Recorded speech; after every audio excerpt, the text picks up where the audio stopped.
Hey, what's going on, everybody? I am here with my good friend and co-host Dave Bergio for Financial Fitness Friday, and we're going to tell you all about how money works. Excuse the sound, excuse the audio. I'm at a great entrepreneurial event, and I'm working with what I got. So, Dave, say hello to the people.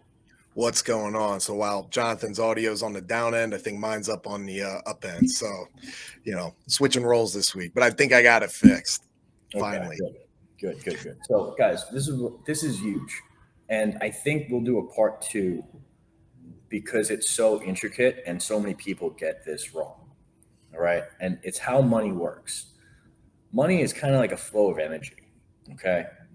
And money, you can either work for money or have money work for you. The difference between middle class is poor, rich, okay, is how the amount of money they have working for them and how disciplined they are in getting that. So poor, lower middle class, they're working for money all the time. Okay. Upper middle class has figured out how to make limited resources work for them. Okay. I think that most of us are going to be in that middle class. I don't care where you are, right? These principles are the same. And then the very wealthy have tremendous amounts of money working for them all the time. All right. And people don't understand this. And how do you have money work for you? Right. You can put it in an investment, you can put it in a business, you can put it basically anywhere that it's going to accumulate and grow. Right. Versus you working for money. Okay. When I say you working for money, you're going to a 9 to 5. Maybe you hate it, maybe you love it, but then you're the first one that, if you're making $1,000 or $2,000 a week, whatever it is, and you pay all your hard costs, you're spending that bank account down to zero. You're not saving, you're not investing. All right. And that is the biggest problem I see here. Our country's savings rate has never been lower in 40 years.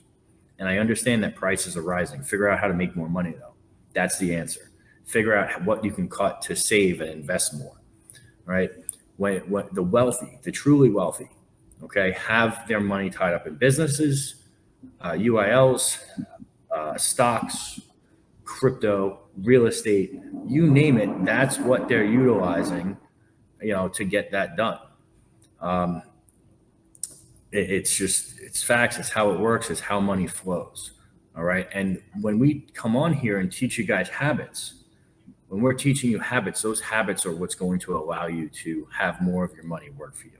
Dave, do me a favor. Pick up where I'm leaving off, and I got to go get the door. Go get that Bellman, man.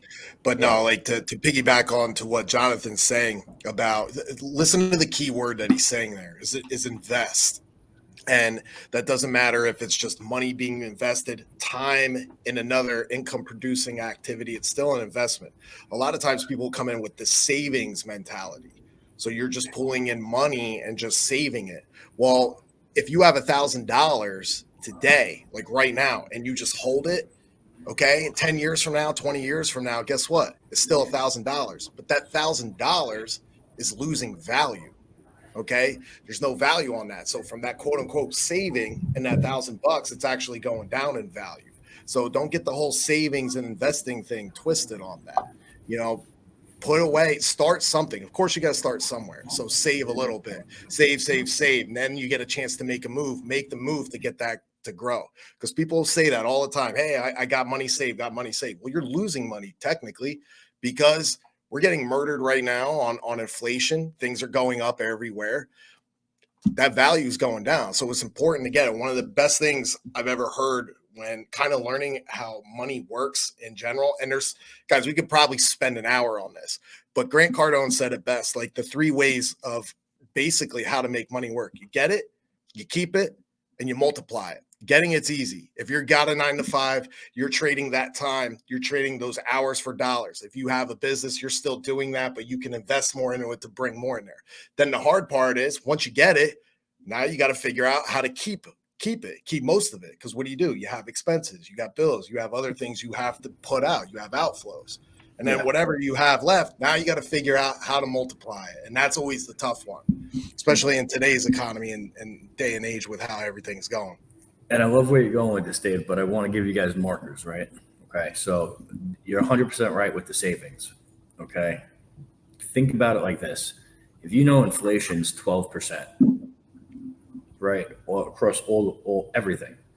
That means for you to be making money, right, or having your money work for you, you have to be making more than 12% with it. Just facts. Now, if that money is in real estate and the real estate's appreciating and you're getting cash flow from it, you're well on your way to clearing well past 12%. The other thing I want everyone to think about too is the same principles we're teaching you to run your day-to-day life, you can utilize with your business, right? Your business can make investments in marketing, investments in different entities and ventures, right? In different assets, like buying a building, okay, and then paying yourself rent and maybe renting out part of it. These are all things that will allow you to keep your money working for you instead of you working for your money. That's the biggest takeaway I want you guys. We could drill down on this for hours. That's why we are going to do a part 2 on this and kind of give you guys certain examples.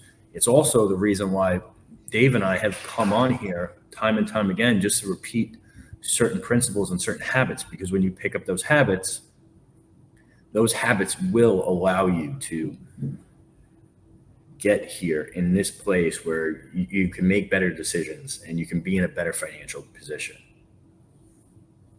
I think tying in with that, and we've said this word hundreds of times on every episode that we've done, but it doesn't matter, guys. If you're getting your ass up and going to the gym in the morning, if you're trying to save an extra $100 a month, it comes down to discipline.